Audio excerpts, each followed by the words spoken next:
The soup had gone cold again. Margaret Sullivan stood at her kitchen counter in Nashville, staring at the bowl she'd filled 40 minutes ago and never touched. Outside the window, the October sky had turned that particular shade of gray that made everything feel heavier than it already was, the kind of gray that settled into your bones if you let it. She was 57 years old, and she had learned over the past 14 months that there was a specific kind of loneliness that had nothing to do with being alone. She'd lived alone since her divorce 12 years ago. She'd made peace with that. She'd built something out of it. The little bookstore on Belmont Boulevard, her morning walks along the Greenway, Sunday calls with her college friend Joyce, a life that was small but genuinely hers. No, this was a different kind of loneliness entirely. This was the kind that came from knowing that somewhere in this same city, your only child was breathing and laughing and living, and had decided, for reasons you still didn't fully understand, that you no longer deserved to be part of any of it. Claire. Maggie whispered the name sometimes, in empty rooms, just to remind herself it was still real. She turned away from the soup, from the window, from the gray sky. She was reaching for the remote control when her phone lit up on the kitchen table. She almost didn't look. Joyce sometimes texted in the evenings, and so did her part-time employee at the bookstore, a college kid named Tyler who always had questions about inventory. She'd grown to dread the way her heart jumped every time the phone lit up. That split second of irrational hope before her brain caught up and reminded her that Claire hadn't initiated contact in over a year. But she looked, and the world stopped. "Mom, can we have dinner Saturday? Just the two of us. I miss you." Maggie read it once, then again, then 6 more times, standing completely still in her kitchen, one hand gripping the edge of the counter so hard her knuckles went white. The message was from Claire's number. She knew that number by heart, had dialed it hundreds of times over the past 14 months, listening to it ring and ring before going to voicemail. Had left messages at first, careful ones, then desperate ones, then finally just short ones. "Thinking of you. I love you. Call me if you ever want to talk." She'd stopped leaving voicemails around month 8, not because she'd given up, she told herself that repeatedly, but because she couldn't bear the sound of Claire's voice on the outgoing message anymore. That cheerful recorded version of her daughter saying, "Hey, leave me a message," had started to feel like a door with the locks changed. "I miss you." 3 words. Maggie sat down heavily in the kitchen chair and pressed the phone against her chest and cried for a full 10 minutes, the ugly kind of crying she only allowed herself when she was absolutely sure no one could see, the kind that came from somewhere deep and ragged and relieved all at once. When she finally stopped, she typed back with shaking fingers, "Saturday is perfect, I'll be there. I love you so much, baby." She sat at that table for a long time afterward, in her cold kitchen with her cold soup, feeling something she hadn't felt in over a year. Hope. She didn't sleep much that week, but it was a different kind of wakefulness than she was used to. Instead of lying in the dark, replaying every possible mistake she'd ever made as a mother, she lay there thinking about Saturday. What she would say. What she wouldn't say. How she would hug Claire without making it weird, without holding on too long, without crying in a way that would make her daughter feel responsible for her pain. Because that had always been the thing with Claire. Maggie had spent so many years being careful not to need too much, not to crowd her, not to be the mother who made her daughter feel guilty for living her own life. Maybe she'd been too careful. Maybe she hadn't been careful enough. She'd spent 14 months turning that question over in her mind like a stone, looking for what was underneath. She changed her clothes 4 times on Saturday evening.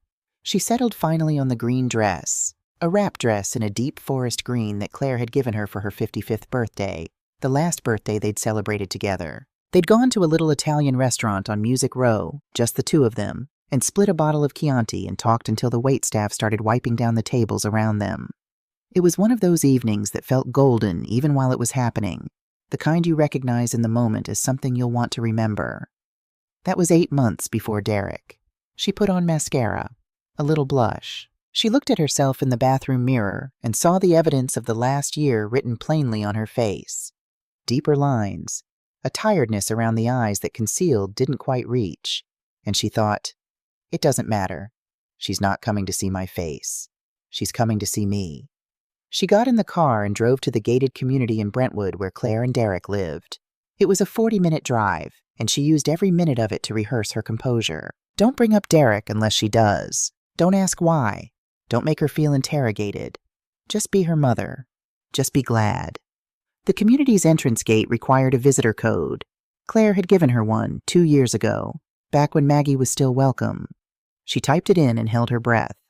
It still worked. The gate swung open. She arrived at 7:45.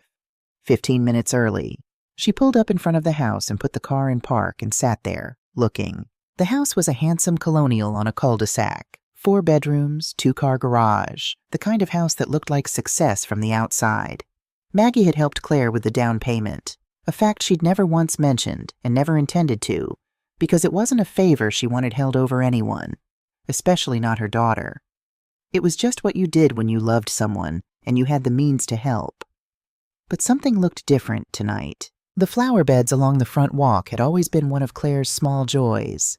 She'd planted blue hydrangeas the first spring she lived there, called Maggie on the phone while she was still covered in dirt, laughing about how she'd ended up with mulch in her hair. Those hydrangeas were gone now. The beds were bare and edged with some kind of dark mulch that looked more like landscape design than a garden. Neat, controlled, nothing like Claire. Maggie checked her phone. 7:47. She'd wait until 8. She didn't want to seem eager, though of course she was, devastatingly so. She was reaching for the door handle when she saw Rosa. Rosa Mendez had worked for the Sullivan family since Claire was 11 years old.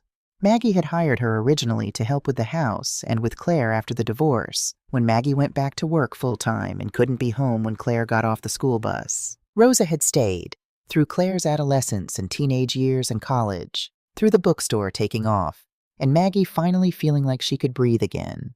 When Claire and Derek had moved into this house, it was Claire herself who'd asked Rosa to come work for them.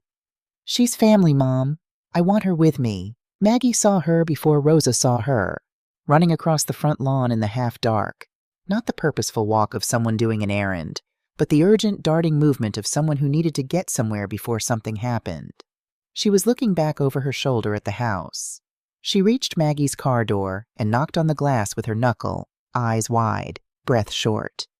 Maggie rolled down the window. "Mrs. Sullivan." Rosa's voice was barely above a whisper. She leaned close to the window and Maggie could see real fear in her eyes. Not anxiety, not nerves, but fear. "Don't go in there, please. Get back in the car and leave right now." "Rosa, what's going on? Is Claire—" "Please." Rosa's eyes cut back to the house. "Trust me. Just go. Don't ask me anything right now. Just go." And then she was gone, turning and walking quickly back toward the house, head down, arms crossed, disappearing through the side entrance before Maggie could form another word. Maggie sat completely still. Her first instinct was to get out of the car anyway, to walk up to that door and ring the bell and demand to see her daughter. But something stopped her. Some old, quiet instinct that had been honed during the years of her marriage. Those 12 years with a man who was never loud about his cruelty, who always had a perfectly reasonable explanation for why things were the way they were. You learned, living like that, to trust the thing in your gut that said, "Wait. Watch. Something isn't right." So she waited. And she watched. The curtains in the dining room window were open. She hadn't noticed at first, but the angle of her car gave her a direct line of sight into that room, and the light inside was on, golden and clear. For 2 or 3 minutes, nothing moved. The house looked quiet. Empty, almost. Then the dining room blazed with light. Not gradually, but all at once, like someone had been waiting in the dark and now had permission to switch everything on. And as Maggie watched, people began to appear in that lit window like figures on a stage. A man she'd never seen before, wearing a dark suit, carrying what looked like a briefcase. A woman behind him, holding a folder, saying something Maggie couldn't hear. And then Derek, her son-in-law, the man who had married her daughter 18 months ago at a small ceremony in Charleston that Maggie had attended and smiled through. Derek walked into the frame talking on his phone, gesturing toward the table with the crisp authority of someone running a meeting. Then Claire. Claire walked in last, and the sight of her, even from this distance, even through glass, made Maggie's breath catch. Her daughter was wearing a dark blazer. Her hair was pulled back severely. She looked formal in a way that was utterly unlike her, and the expression on her face was not the expression of a woman about to have dinner with her mother. It was blank, empty, like watching someone go through motions they'd rehearsed. Derek placed a document on the table in front of Claire. She looked at it. She picked up a pen. She signed. And she smiled. The kind of smile that didn't reach anyone's eyes, not even her own. Maggie sat back in her seat. Her hands were in her lap and she realized they were shaking. This was not a reunion dinner. This had never been a reunion dinner. She started the car, turned off the headlights, and pulled slowly away from the curb. In her rearview mirror, she watched the warm light of that dining room shrink and disappear. As she turned out of the cul-de-sac, she could have sworn she saw the curtains close. She drove on autopilot, not toward home, not anywhere in particular, until she found herself pulling into a gas station on the edge of Brentwood, parking crookedly under the fluorescent lights, and sitting there with the engine running and both hands on the wheel. The question that kept circling was the simplest one. Why? Why would Claire, or someone using Claire's phone, invite her to a dinner that clearly wasn't happening? Why would Rosa run across a dark lawn to warn her away? And what were those documents that a blank-faced Claire was signing in front of two strangers and a husband who had, in less than 2 years, somehow turned her daughter into a person Maggie barely recognized? She went into the gas station restroom and washed her face with cold water and looked at herself in the scratched mirror above the sink. The green dress looked wrong now, almost painful, like a costume for an occasion that had never existed. Get it together, Margaret, she told herself. The name her own mother had used when she was falling apart. Get it together and think. She went back to the car. Her phone showed a missed call from a number she didn't recognize. No voicemail. She stared at the number. Then her phone buzzed with a text from the same number. Mrs. Sullivan, it's Rosa. We need to talk. Tomorrow, 11 a.m., food court at Riverfront Station. Please come. Tell no one. Delete this after you read it. She didn't sleep. She lay in her bed in the dark and let the thoughts come, because there was no point fighting them. She thought about the first time she'd met Derek Harlow, at a dinner at Claire's apartment, 14 months before the wedding. He was handsome in that particular way of men who know exactly how handsome they are, professionally warm. He'd complimented Maggie on her bookstore, asked intelligent questions about the inventory, listened to her answers with an attention that felt almost studied. She'd driven home that night and called Joyce and said, "He seems perfect. Why does something feel off?" And Joyce, practical Joyce, had said, "Maybe because perfect men make you nervous. Give him a chance." She'd given him a chance. She'd given him 14 chances, through 14 months of watching her daughter slowly rearrange herself around him, her opinions, her habits, her appetite, her friendships. And every time Maggie tried to say something, to ask carefully, to just check in, there was a reason it came out wrong. A reason Claire pulled back a little more. A reason the calls got shorter and the visits less frequent until there were no visits at all. And then one day no calls either, and Maggie was left standing in the silence trying to figure out where she'd gone wrong. Maybe Derek had nothing to do with it. Maybe it was just her. Maybe she'd said too much, pushed too hard, made Claire feel crowded and judged. She'd turned that possibility over so many times she'd worn grooves in it. But the woman in that dining room window, signing papers she'd never mentioned to her mother, in front of strangers, with that blank and borrowed smile, that wasn't about Maggie. That wasn't about anything Maggie had or hadn't done. Riverfront Station was busy the way bus terminals always are. A specific kind of organized chaos. Families hauling luggage, teenagers with enormous backpacks, the smell of coffee and floor cleaner and something fried. Maggie arrived at 10:50 and found a table in the far corner of the food court that gave her a clear view of the entrance. She ordered a coffee she knew she wouldn't drink and waited. Rosa came in at 11:07, wearing a dark jacket and a scarf pulled up around her jaw. She scanned the room before she found Maggie, walked over quickly, and sat down without taking her coat off, like someone who needed to be able to leave fast. "Thank you for coming," she said. "Rosa," Maggie kept her voice low and even. "Tell me what's happening." Rosa looked at her hands, folded on the table. Then she looked at Maggie with the expression of a woman who had made a decision that cost her something. "For a long time I told myself it wasn't my business," she said. "That I didn't know enough, that I was seeing things wrong, that maybe the way things were in that house was normal, some kind of normal I didn't understand." "But it's not," Maggie said. "No," Rosa said. "It's not." She reached into her jacket and placed a small USB drive on the table between them. Maggie looked at it but didn't touch it. "I started recording things 8 months ago," Rosa said. When Mr. Harlow didn't know I was in the room, I photographed documents I found in his home office. I didn't know what I was going to do with any of it. I just knew. I knew I needed to have it. What kind of documents? Rosa's jaw tightened. He's been forging signatures, Mrs. Sullivan. Yours, Claire's, papers transferring property, stocks. The shares Mr. Sullivan left Claire before he passed. Power of attorney documents. All of it waiting. Just waiting for the right moment to be filed. The coffee court noise seemed to recede. Maggie heard her own heartbeat. Waiting for what moment? Rosa met her eyes. For a long moment she said nothing. Then, I heard him on the phone, Mrs. Sullivan, 3 weeks ago.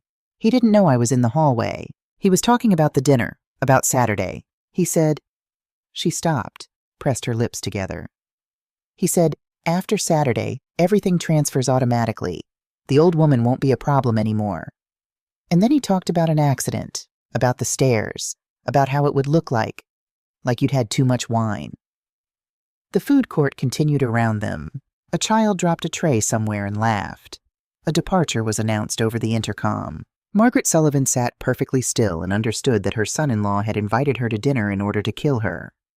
And Claire, she heard herself say. Her voice sounded far away. Does Claire know? Rosa's eyes filled. That's the part that breaks my heart most, Mrs. Sullivan. There's a recording. Her voice. She says things about you. Awful things. Things I know she doesn't believe because I watched that girl grow up, and those are not her words. They sound like his words coming out of her mouth. He programmed her to say them, Maggie said softly. He's been doing it for 2 years, isolating her. First her friends, then you. Telling her you were controlling, jealous, that you wanted her to fail. Controlling what she eats. Telling her she needs to watch herself. Checking her phone. She barely leaves the house without telling him first. Maggie reached out and picked up the USB drive. It was light, smaller than a thumb. Rosa, she said, why are you risking this? He could fire you. He could do worse.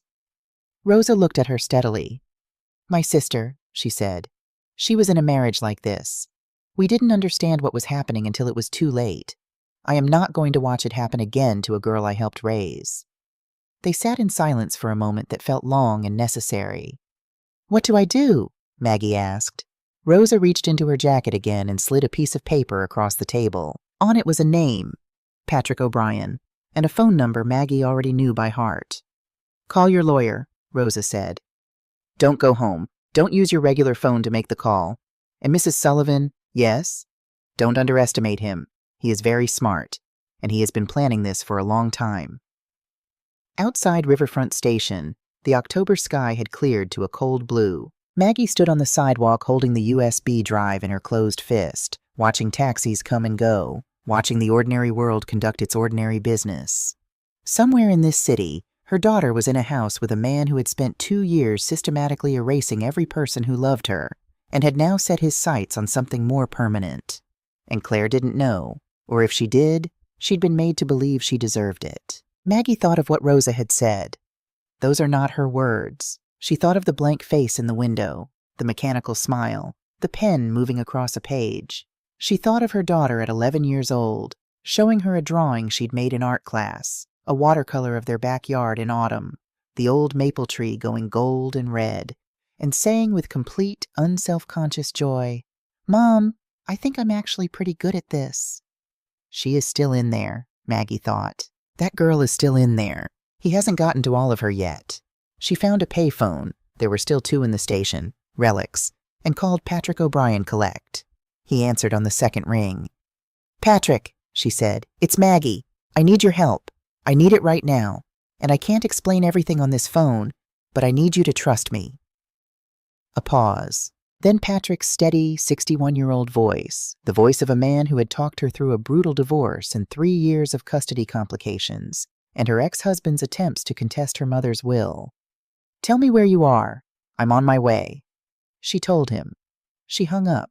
She stood on that sidewalk in her green dress. She'd never gone home to change. And she held the USB drive tight in her palm and made herself a promise. Whatever it takes, whatever it costs, I am bringing my daughter home. Patrick O'Brien had not changed much in 30 years. He was still the same broad-shouldered Irishman with the silver hair and the reading glasses perpetually pushed up on his forehead. The man who had sat across from Maggie in a diner booth in 1994 and helped her figure out how to leave a marriage that was slowly making her disappear. He drove a sensible gray Volvo and always kept a legal pad on the passenger seat. And when he pulled up outside Riverfront Station and saw Maggie standing on the sidewalk in a green dress with her arms wrapped around herself, he didn't ask a single question. He just got out of the car, walked around to her side, and held the door open. "Get in," he said. "Tell me while I drive." She told him everything. Patrick listened the way good lawyers listen, without interrupting, without reacting visibly, without letting his face do anything that might influence what she said next. He kept his eyes on the road and let her talk, all the way from the station through downtown and onto the interstate heading south. By the time she finished, they were 40 minutes outside the city and the skyline had disappeared behind them. He was quiet for a moment. Then, "The USB drive. You have it on you?" "In my pocket." "Don't plug it into any device that's connected to your regular accounts. We'll need a clean computer, one he can't trace." Patrick changed lanes with the calm deliberateness of someone organizing his thoughts in real time. "And Maggie, listen to me carefully. You cannot go back to your apartment tonight." Rosa said the same thing. Rosa is right. If what she's told you is accurate, and I have no reason to think it isn't, then Derek Harlow knows your address, your schedule, your routine.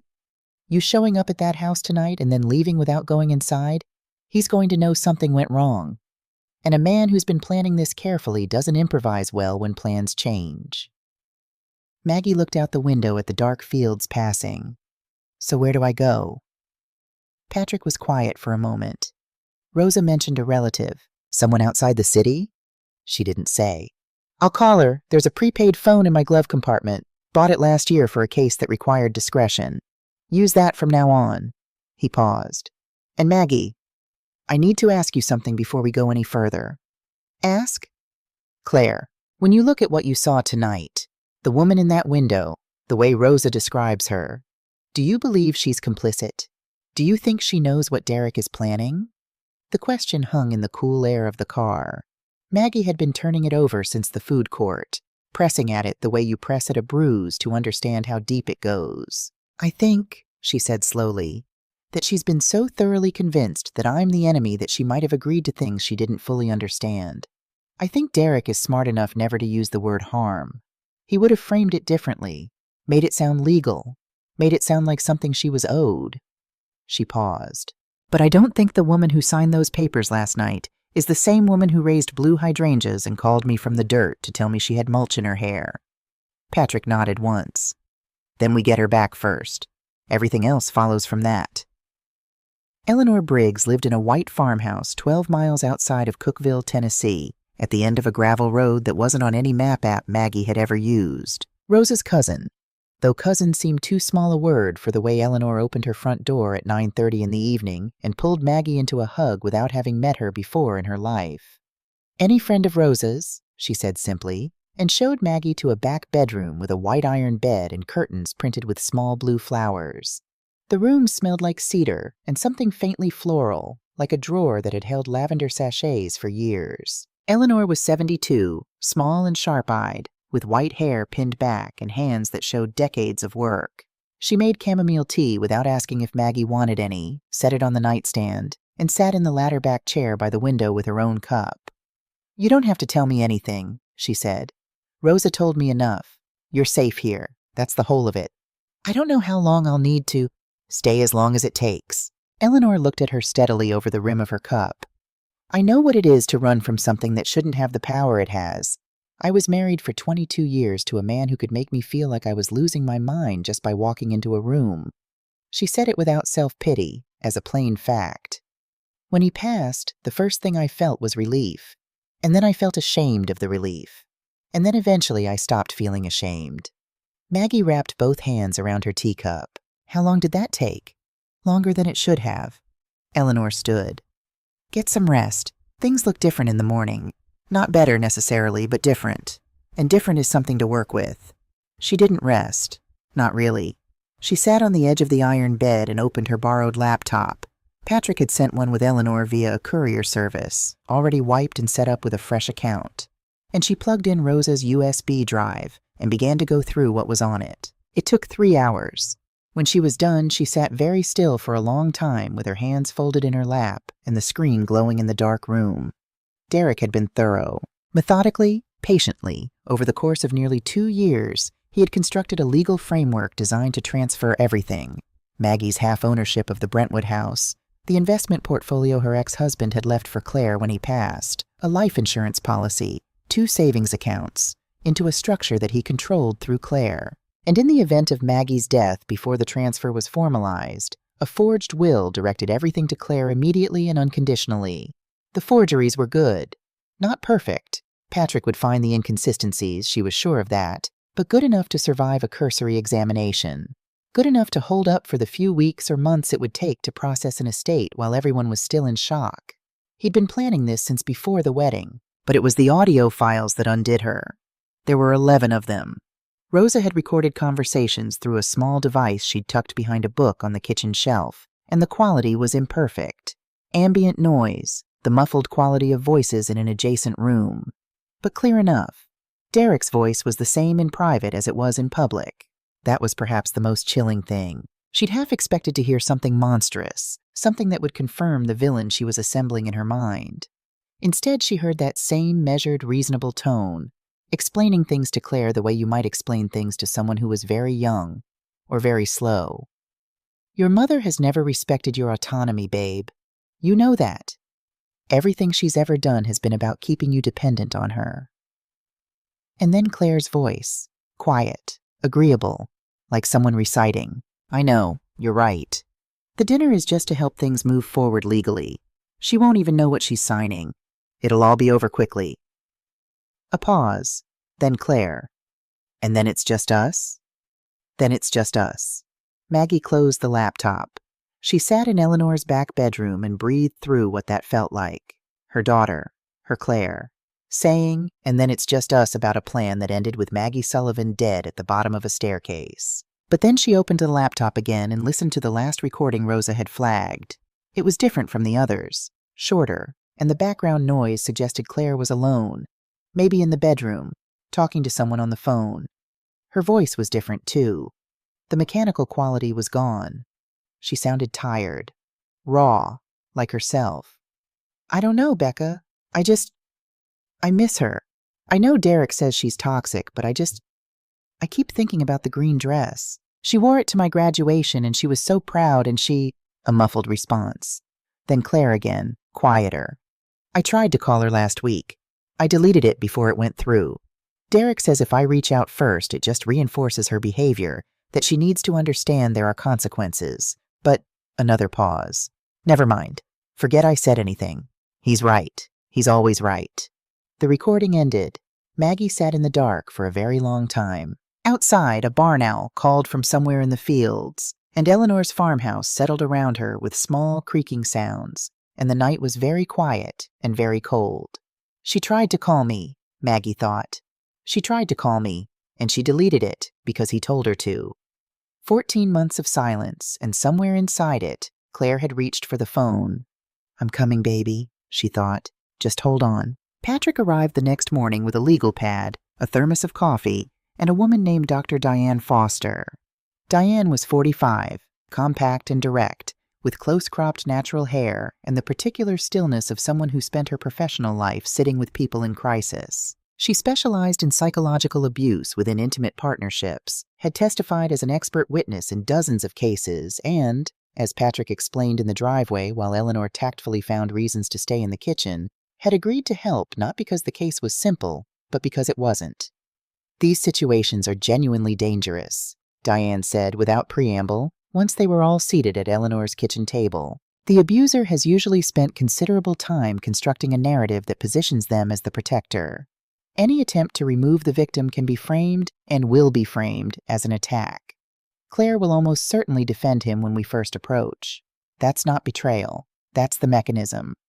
So what do we do? Maggie asked. We create a crack. Just one crack. We don't argue.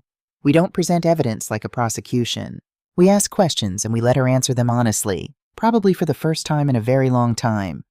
Diane looked at Maggie. And you have to be prepared for the possibility that she says things that hurt you, that she repeats things Derek has told her about you. You cannot react to those things the way you would in a normal conversation. I understand. Do you? Diane asked, not unkindly. Because she might tell you she doesn't love you.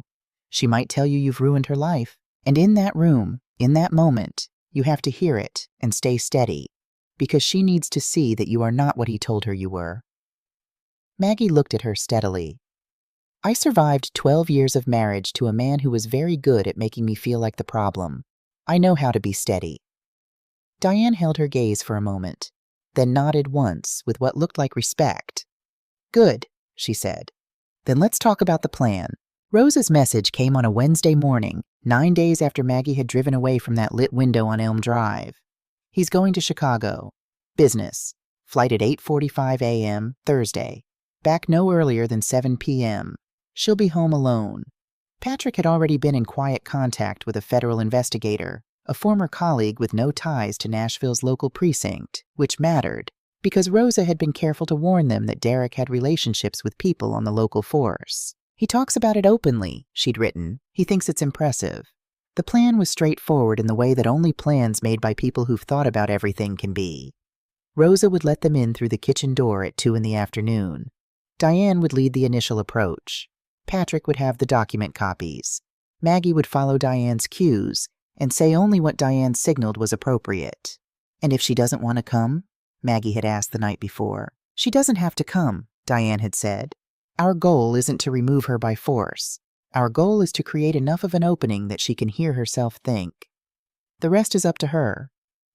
And if Derek comes back early? Patrick and Diane had exchanged a look that Maggie chose not to examine too closely. Then we deal with that, Patrick said. They made the drive to Brentwood in Patrick's gray Volvo, the 4 of them, Maggie, Patrick, Diane, and Rosa, who had left the house on the pretext of a dentist appointment. The October sky was flat and white. Nobody talked much. Rosa used her key on the kitchen door, and they filed in quietly. And immediately Maggie felt the atmosphere of the house like something physical, a particular quality of silence that was not peaceful. The kitchen was immaculate in the way of rooms that aren't really lived in. Not a dish in the sink, not a magnet on the refrigerator. Everything in its correct place with the rigid precision of a stage set. The sound of a television came from the living room, low and constant. Maggie followed Diane to the doorway, and she saw her daughter. Claire was curled on the sofa beneath a heavy blanket, knees drawn up, one hand tucked under her cheek. She was watching a home renovation program with the blank attention of someone who isn't really watching anything. She was wearing oversized sweatpants and a loose shirt, and even from across the room, even with the blanket, Maggie could see how thin she had become. Not the managed thinness of someone who exercised and ate carefully, the thin of someone who wasn't eating enough, and whose body was beginning to say so plainly. She looked like a person who was very tired of being exactly where she was. "Claire," Diane said from the doorway. Her voice was calm and unhurried, like a warm hand on an arm. Claire turned, saw Diane first, a stranger, and sat up, confused. Then she saw Maggie. The look on her face was not the look Maggie had spent 14 months imagining. It wasn't cold.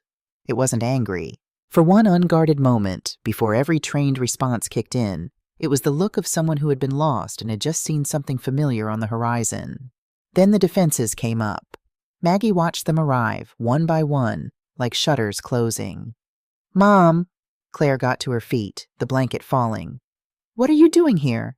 How did you—" She looked past Maggie and saw Rosa, and the confusion deepened into something more complicated. "Rosa, what is—" "Sit down, honey," Maggie said gently. "You need to leave. Derek will be—" "Derek is in Chicago," Patrick said from beside Maggie. "We know his schedule. We have time." Something flickered across Claire's face, and it was not relief that her husband wasn't here. It was fear. The fear of someone calculating how much trouble the current situation was going to cause her later. Maggie saw it. Diane saw it. Neither of them said anything about it. They sat, and Diane began gently and without accusation to ask Claire questions. Not about Derek, not about the documents, not about anything that would trigger the defensive architecture he'd spent 2 years building. Just questions about Claire. When did she last see a friend? When did she last paint something? She'd been an art teacher once, Maggie remembered. She'd loved it. When did she last wake up in the morning and feel simply okay? Claire answered in short sentences at first, defensive. Then the sentences got longer. Then she stopped looking at the door. And then Patrick set the documents on the table. Claire, I need to ask you something simple. Did you sign this? She looked at the paper. Her own signature stared back at her, or something very close to it. Her brow furrowed. What is this? What document is this? It's a transfer of power of attorney over your mother's assets, signed by you according to the notarization 6 weeks ago. I never signed this. Her voice was flat, certain. I have never seen this document. And this one? He placed the second sheet beside the first. Maggie's forged signature, clean and confident and wrong. Did your mother sign this? Claire looked at it for a long moment. Something in her face changed. A slow tectonic shift, the kind that starts deep and takes time to reach the surface. What is this? She said quietly. What is all of this? The phone on the wall rang. 2:30 on the dot. Everyone in the room went very still. Rosa looked at Claire. It's him. Answer it. Sound normal. Claire looked at the phone, then at Maggie, then back at the phone. She walked over and picked it up. Hi. A pause. Her voice was flat and careful. I'm home. I'm fine. Another pause, longer. Maggie watched her daughter's face while she listened to her husband. Watched the jaw tighten almost imperceptibly. Watched the shoulders drop a quarter inch. Not relaxation, but the physical habit of making oneself smaller. No, nobody's here. Just Rosa. A pause. Derek, I'm not hiding anything. Yes. Okay. She hung up, stood with her back to the room for a moment. Then she turned around. Her eyes were dry, and her voice was very controlled. He calls every hour, she said, when he's traveling. Every hour. Does he? Diane said. I thought it was because he worried about me. She stopped. Something moved across her face. But that's not what that is it? It wasn't a question. No, baby, Maggie said softly. That's not what that is. Claire looked at her for a long moment. A real look, unguarded, the kind that had been missing for 14 months. And Maggie stayed perfectly still and let herself be looked at. I tried to call you, Claire said, last spring. I dialed your number and then I know, Maggie said. Rosa told me. I deleted it. I know. I don't know why Claire stopped, pressed her lips together. He said you wouldn't want to hear from me, that you'd moved on. I have called your number, Maggie said carefully, 347 times since last August. I counted. The number landed in the room like something dropped from a height. Claire sat down on the sofa, not heavily, carefully, like her legs had decided to stop participating. She looked at the documents still spread on the coffee table. She looked at Rosa, who nodded once, gently. I'm so tired, Claire said. She sounded like she meant it in a way that went beyond tired. Like she was describing the condition of the last 2 years. I know, Maggie said. I don't know what's true anymore. I don't know what I used to know things. I used to be sure of things. You're sure right now, Diane said. You're sure you never signed that document? Hold on to that. Patrick's phone buzzed. He looked at it, then looked at Maggie with an expression she'd learned over 30 years of friendship to recognize as the one that meant, we need to move.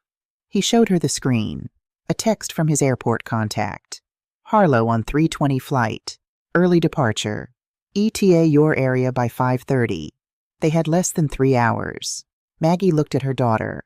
Claire was still looking at the documents on the table, turning something over in her mind, working toward something. Maggie recognized that look. She'd seen it when Claire was 7 and doing a puzzle she refused help with, when Claire was 16 and writing an essay she cared about, when Claire was 23 and deciding whether to take the art teaching job. Her daughter, working something out, all on her own.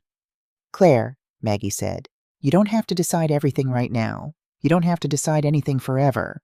But I need you to come with us for a few hours. Just a few hours, somewhere safe, where no one is calling you every hour. Claire looked up.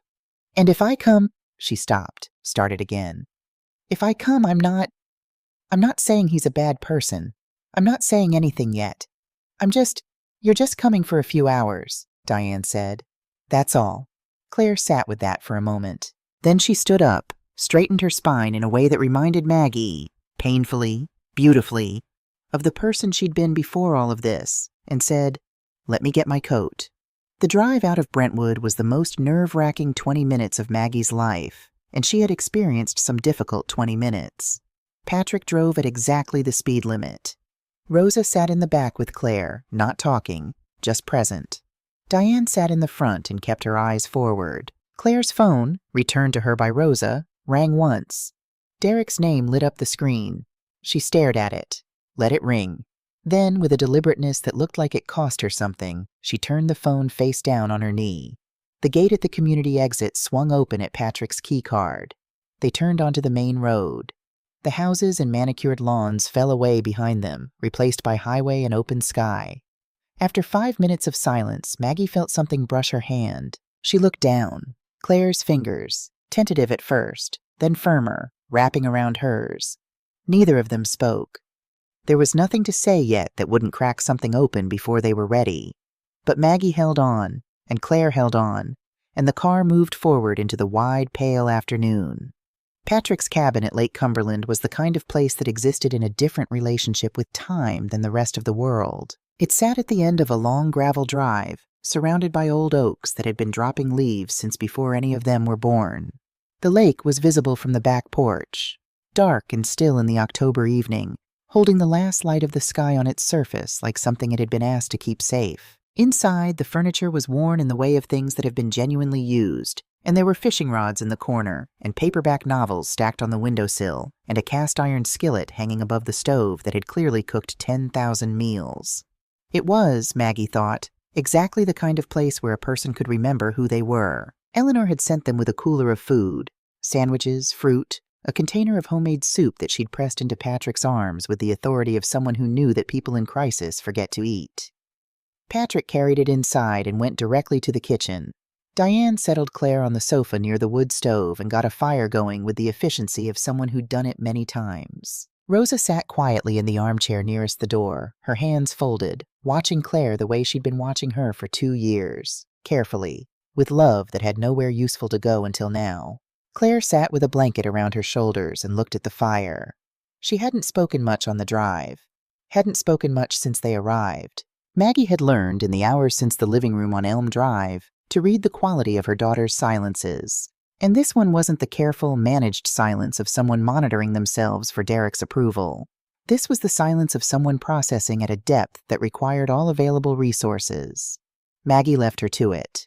She took her soup to the back porch and stood in the cold, looking at the lake. Behind her, through the glass door, she could see the warm light of the cabin interior, the shapes of the people who had each, in their own way, put something on the line to be here tonight.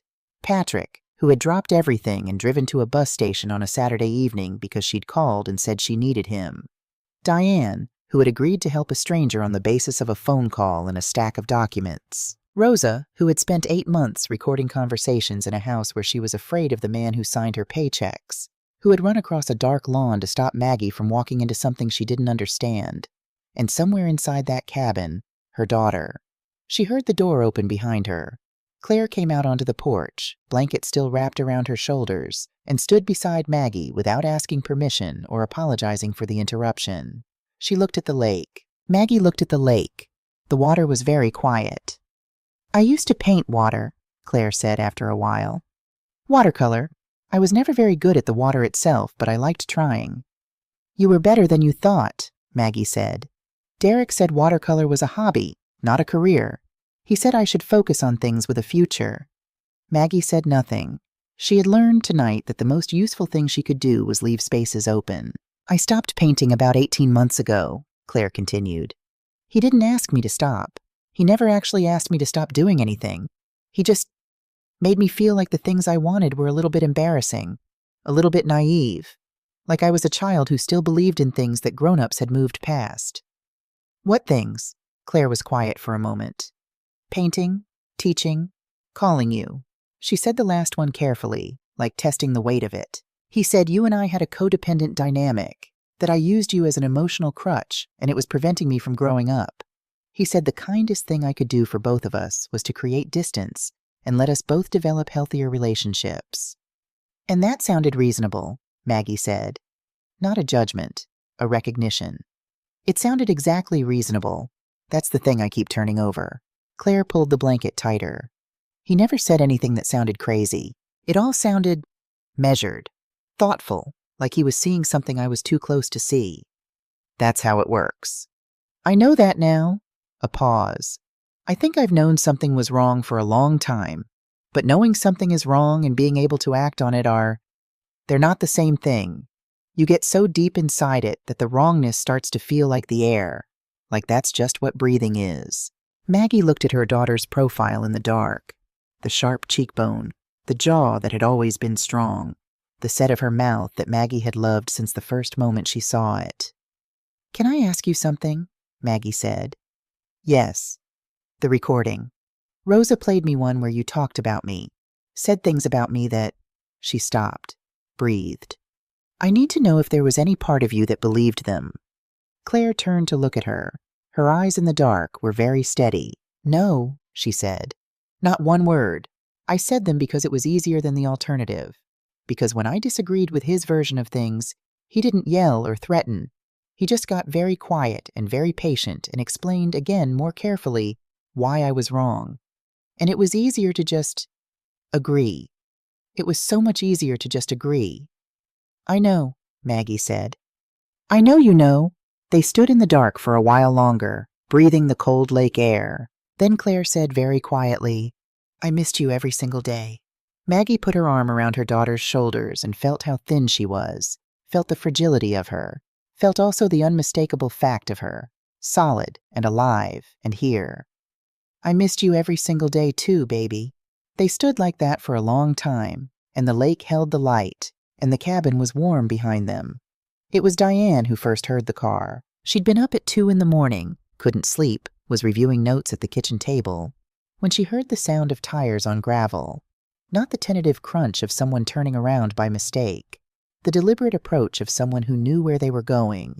She went to the window, killed the kitchen light first, a single pair of headlights, moving slowly up the long drive.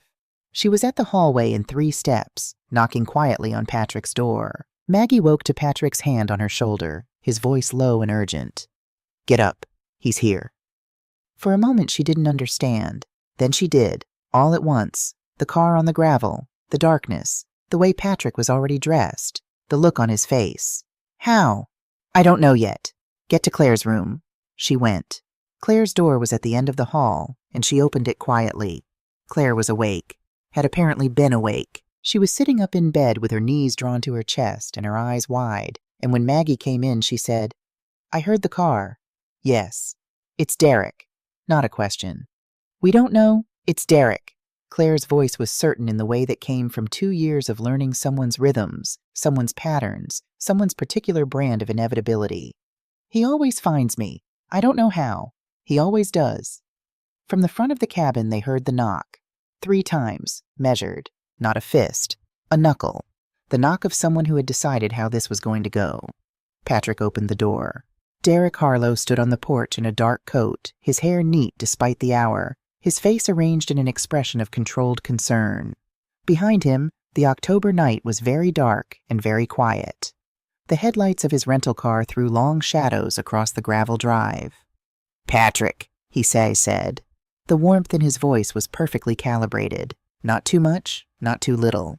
I'm glad you're here, actually. I know this looks like a complicated situation, and I know Maggie has told you a version of events that probably sounds very alarming, but my wife is not well. I need to bring her home. Claire is safe, Patrick said. She's with her mother. That's all you need to know right now. With all respect, that's not all I need to know. She's my wife. She has a history of emotional instability. I have documentation from 2 separate therapists. If she's being kept here without her consent, what's happening in this cabin is called kidnapping, Patrick. And I say that not as a threat, but as a legal reality I think you're smart enough to appreciate. Patrick looked at him for a long moment. Funny you should mention legal realities. I'd like to see my wife. Your wife, Diane said, stepping into the doorframe beside Patrick, is a 30-year-old adult who walked out of your house of her own volition this afternoon. I was present. I am a licensed clinical psychologist with 17 years of experience in domestic abuse cases, and I would be delighted to discuss her emotional stability with any court that would like to hear about it. Derek's eyes moved to Diane. Something shifted behind them.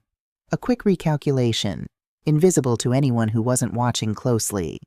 Maggie, standing in the hallway shadow, was watching closely. I don't know who you are, Derek said pleasantly, but I do know that whatever Maggie Sullivan has told you has been filtered through the perspective of a woman who has never accepted that her daughter chose to build an independent life. Derek, his name in Claire's voice from the hallway.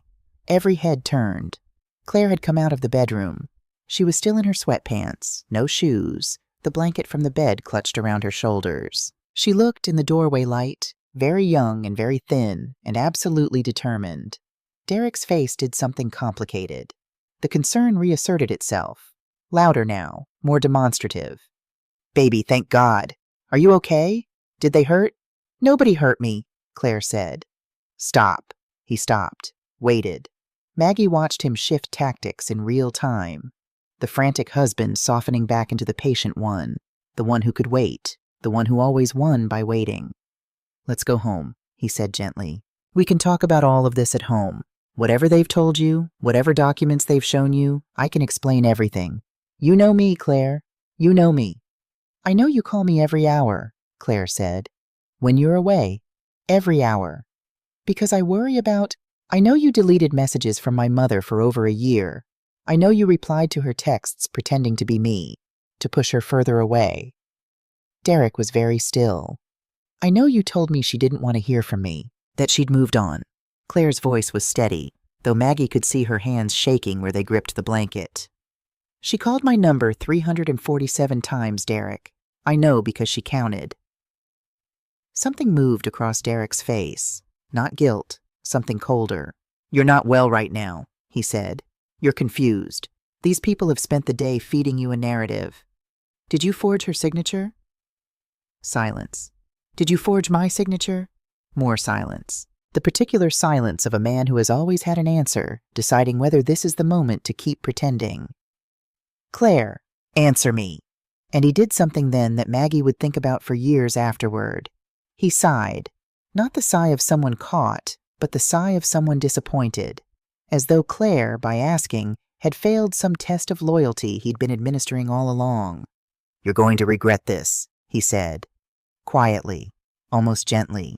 Whatever you think you're doing right now, you're going to regret it. You have no idea how to exist without me. You haven't for 2 years. And when all of this falls apart, his eyes moved briefly, dismissively, to Maggie, and it will fall apart. I won't be there to put you back together. The threat was soft and perfectly aimed. A scalpel, not a hammer. And Maggie watched her daughter hear it, and absorb it, and straighten her spine against it. I know, Claire said. I know I don't know how to exist without you right now. I know you made sure of that. She looked at him for a long moment. Really looked, the way you look at something when you're deciding to stop looking away. But I'm going to learn. The silence after that was long and absolute. Derek looked at Patrick, at Diane, at Rosa, in the armchair behind Claire, who met his eyes without flinching, then back at Claire, and for just a moment, one unguarded moment, Maggie saw his face stripped of everything practiced and managed, and what was underneath was not love and not grief, but something smaller and colder and deeply, profoundly angry. Then it was gone. The concern came back, the patience. I'm going to give you tonight, he said. Think about what you're doing. Think about what you're throwing away. He turned to go, paused. And Patrick, I'd have your client's tax records in order. The IRS takes its time, but it gets there. He walked to his car. The headlights came on, swept across the cabin front, and disappeared down the gravel drive. The 5 of them stood in the open doorway and listened to the sound of him leaving until the night was quiet again. Then Claire sat down on the floor right where she was standing, blanket pulled around her, and put her face in her hands. Not crying, just done. Finished holding herself up for the moment. Maggie sat down beside her on the floor. Didn't say anything. Just sat. After a minute, Rosa came and sat on Claire's other side. Then Diane settled into the armchair nearby and Patrick leaned in the doorframe and looked out at the dark with the expression of a man revising several plans simultaneously. "He's going to run," Patrick said finally. That goodbye had the quality of someone who's already thinking about what comes next. "Then we move in the morning," Diane said. "The federal office opens at 8, Patrick confirmed. Claire lifted her face from her hands. Her eyes were dry. She looked exhausted in a way that went beyond one sleepless night, and she looked, at the same time, like someone who had just put down something very heavy and was still feeling the strange lightness of having done it. "I'll testify," she said. "Whatever they need. I'll say all of it." Patrick's call came at 7 the next morning, while Maggie was standing at the kitchen stove scrambling eggs and Claire was sitting at the table with both hands wrapped around a mug of coffee, doing nothing else, just sitting and being present in a room without reporting it to anyone. It was a small thing. Maggie kept noticing the small things. She watched Claire reach for the coffee without calculating whether she was allowed to, watched her tuck one leg up under herself in the chair without straightening back up. Small, ordinary gestures of a person inhabiting their own body again. "Maggie," Patrick said when she answered. His voice had something in it she didn't immediately identify. "I need to tell you something before we go to the field office. I got a call from my federal contact last night." "And?" "Derek Harlow's legal name is Derek Allen Whitfield. He changed it 7 years ago, after leaving Atlanta ahead of a civil suit." A pause. "The suit was filed by a woman named Sandra Whitfield, his wife. Alleged fraudulent transfer of marital assets, psychological coercion, forgery of financial documents." Maggie put down the spatula. "The case was settled out of court. Sandra signed a non-disclosure as part of the settlement, which means she was paid to stay quiet, which means whoever Derek was working with wanted it buried." Patrick's voice was careful and even. "There's also a woman in Memphis, divorced Derek, or Whitfield, 4 years ago. Signed over a significant inheritance before the divorce was finalized. Her attorney flagged it at the time, but couldn't prove coercion." "He's done this before," Maggie said. "Claire is the third," Patrick said. "That we know of." Maggie stood in the kitchen of the cabin at Lake Cumberland with the morning coming in through the window, and her daughter 10 feet away drinking coffee, and she felt the full shape of it land on her. Not just what had been done to Claire, not just what had almost been done to her, but the architecture of it, the patience, the planning. The way Derek Allen Whitfield had moved through the world for at least 7 years, finding women and finding the people those women loved, and spending whatever time was necessary to separate one from the other. "Does Sandra want to testify?" she asked. "She was contacted last night. She said, and I'm quoting directly, 'I have been waiting 7 years for someone to call me.'" Maggie closed her eyes for a moment. "Don't tell Claire yet," she said. "Let me be there when you do. Of course." She hung up, finished the eggs, put them on 2 plates and carried them to the table, and sat across from her daughter. Claire looked at the eggs, then at Maggie. Something in Maggie's face must have shown because she said, "What is it?" "After breakfast," Maggie said. "Eat first." Claire looked at her for a moment. Then she picked up her fork. It was the most ordinary thing in the world. A mother and daughter, eating breakfast, at a table by a window with a lake outside. And Maggie watched her daughter eat and thought about how extraordinary ordinary things could become when you'd spent long enough without them. Telling Claire was Diane's work, as it should have been. They sat together in the back bedroom, and Maggie sat in the corner and let Diane lead, and Patrick stayed in the living room because some conversations need fewer people, not more. Claire listened with the stillness of someone who has learned, through necessity, to absorb difficult information without visible reaction. But Maggie saw her hands in her lap, saw the way they pressed together, knuckle to knuckle, tighter and tighter as the information unfolded. When Diane finished, Claire was quiet for a long time. "A third," she finally said. "That we know of," Diane said gently. "He married me. He spent 2 years." She stopped, pressed her lips together. "Was anything real? Was there any part of it that was—" "What you felt was real," Diane said. "What you gave was real. The feelings you had, the love, the trust, the investment, all of that was genuinely yours. That he was never operating in good faith doesn't make what you brought to it any less true." "That's a very careful answer," Claire said. "Yes," Diane agreed. "It is." Claire looked at her own hands.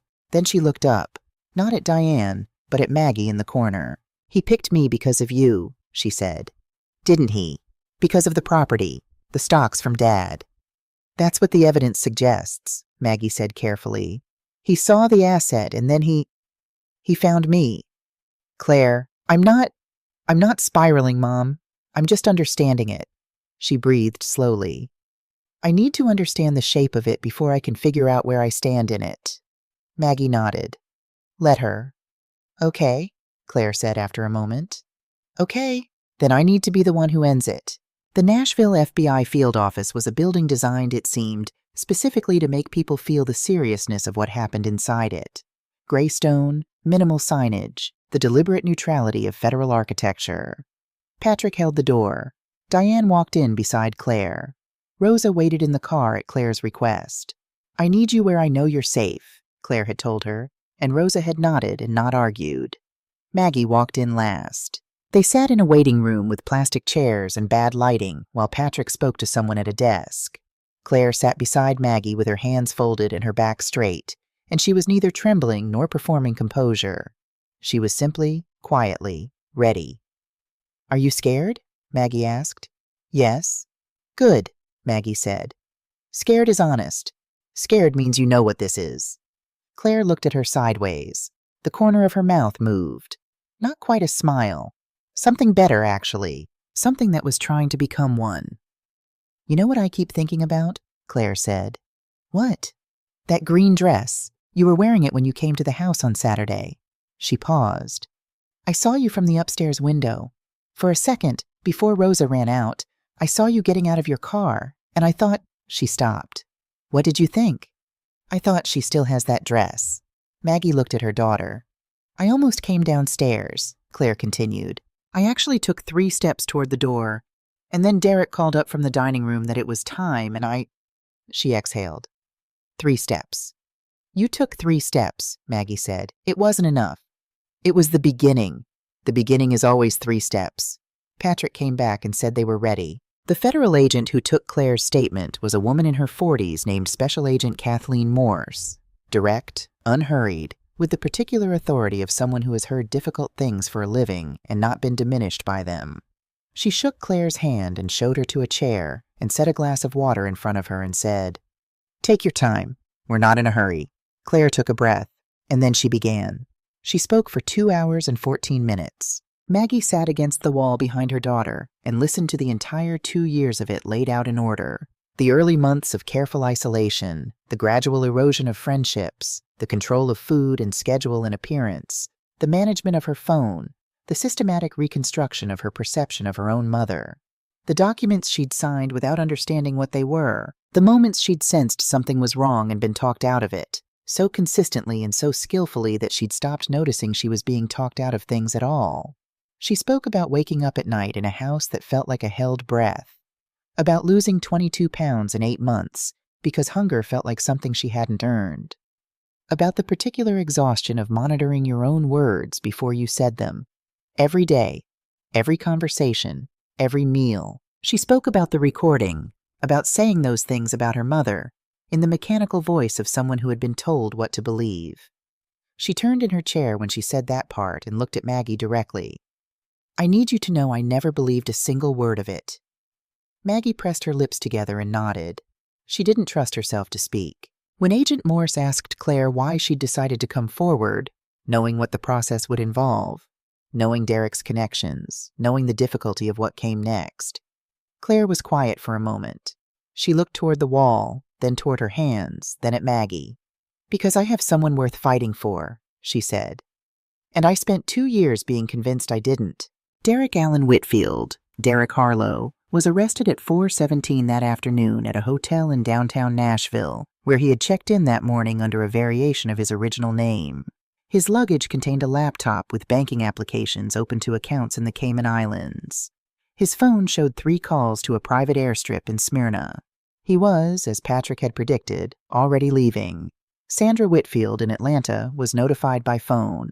The woman on the line, Patrick told Maggie later, had said only, "Thank you, thank you, thank you," 3 times before she could say anything else. The weeks that followed were not clean. Recovery, Maggie was learning, did not operate on a narrative schedule. It did not build toward a moment of resolution and then hold still. It moved in irregular, inconvenient, deeply human directions, and the only way through it was to keep showing up. Claire stayed at the cabin for the first week by choice. She slept 10-11 hours at a time, the sleep of a body reclaiming a debt. She ate slowly at first, and then more, and one morning Maggie came downstairs to find her standing at the kitchen window eating an apple without having thought about it, and it was such an unremarkable thing that Maggie had to leave the room to cry. Diane came every other day, not as a professional making house calls exactly, as someone who had become part of what they were building. She sat with Claire and talked, and sometimes they talked about Derek, and sometimes they talked about painting, and Maggie sometimes heard them laughing in the back room and stood in the hallway outside the door and let the sound of it simply exist. The second week, Claire called a friend, Becca, from college, the one she'd mentioned in Rosa's recording. Maggie heard very little of the conversation except its length, 3 hours and 40 minutes, and the sound of her daughter's voice getting fuller as it went on, like a room being opened after a long winter. The third week, Claire asked Rosa if she could teach her to make tamales. They spent an entire Saturday afternoon in the cabin kitchen with flour on everything, and Rosa talked about her grandmother and Claire talked about the art class she'd once taught to 7-year-olds who had absolutely no fear of color. And Maggie sat at the kitchen table with her coffee and her legal pad and pretended to read through documents, and did not pretend very successfully because she kept having to wipe her eyes. Patrick wrapped the legal case with the quiet efficiency that had always been his gift. The forgeries were documented. The offshore accounts were identified and frozen. The full scope of what Derek had intended came into legal focus over the following months, and it was, as Patrick said with characteristic understatement, considerable. Sandra Whitfield flew up from Atlanta in November. She and Claire met for coffee in a small place on the Greenway, just the two of them, and Maggie did not ask what was said. But Claire came home that evening and hugged Maggie in the kitchen for a long time and said, "She waited 7 years. 7 years, Mom." "She got there," Maggie said. "So did we." The trial began in February and lasted 11 days. There was a fifth woman, it emerged. Not a wife, but a business partner in Memphis who had signed away a controlling interest in her company after 18 months of a relationship with a man she knew as David Hartwell. She had not known about the others. She had not known until the trial that David Hartwell and Derek Harlow and Derek Whitfield were all the same person. She testified on the 4th day. She was 61 years old, and she had built her company from nothing over 20 years, and she had loved a man who had seen it as a target and her as an obstacle. She sat in that witness box, and she told the truth, and she did not look at Derek once. Claire sat in the gallery and watched her, and afterward said to Maggie, "I used to wonder if I was weak for not seeing it sooner. And now? Now I think he just got very good at finding strong women. Because strong women trust themselves. And if you can get a strong woman to stop trusting herself," she paused, "then you've got someone who'll spend all her strength keeping your house of cards standing." Derek Harlow, Derek Allen Whitfield, was convicted on 11 counts: fraud, forgery, financial coercion, psychological abuse in the commission of a felony, under a statute that the prosecutor noted had rarely been applied but was perfectly suited to what the evidence described. The sentence was 14 years. Maggie was sitting beside Claire when it was read. She felt her daughter's hand find hers under the table, the same way it had in the back of Patrick's car on the highway out of Brentwood. Tentative at first, then firm. They walked out of the courthouse into a February afternoon that was cold and bright and entirely real. "How do you feel?" Maggie asked. Claire thought about it honestly, the way she'd been relearning to do, not managing her answer, not checking it for approval, just looking at the actual thing and reporting. "Like it's over," she said. "And also like it's just starting. Both at the same time." "That sounds exactly right," Maggie said. The backyard of the townhouse in Portland was not large, but Claire had filled it with intention. Hydrangeas along the back fence, blue, the same shade as the ones she'd planted in Brentwood before Derek told her they were impractical. A small raised bed with tomatoes and herbs that did reasonably well given the Oregon climate. A round table with mismatched chairs that had been acquired one at a time, each with its own provenance. Wind chimes that Rosa had brought from her sister's garden in San Antonio. It was a Sunday in September, and everyone was here. Patrick stood at the grill with the focused expression of a man who had very decided opinions about when to flip a burger. Diane was at the table in animated conversation with Becca, who had driven up from California and who laughed, Maggie had noticed, in a way that made everyone else in the room want to laugh too. Eleanor Briggs had made the drive from Cookville, 80 miles each way, which she'd described as nothing. "I've been driving these roads since before you were born," and was currently holding court with two of Claire's colleagues from the support center, both of whom were visibly riveted. Rosa moved between the kitchen and the yard with the easy authority of someone who knew this house from the inside out, which she did. She had her own room in it, had since they moved in, which had led to approximately no argument whatsoever. And Claire. Maggie watched her daughter from the garden bench near the fence. Claire was standing near the hydrangeas with a glass of iced tea, talking to a man named Owen who taught middle school history and had the quality, Maggie had noticed from the first time they met, of listening to Claire the way someone listens when they genuinely want to hear the answer. He'd asked Claire what she wanted for dinner last week, and Claire had said pad thai, without pausing to check the expression on his face. Maggie had liked him ever since. She watched her daughter laugh at something Owen said. A real laugh, the kind that came without announcement and didn't perform for anyone.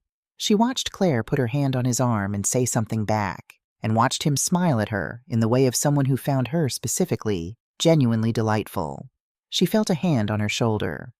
"You're doing the thing," Patrick said, settling into the chair beside her. "What thing?"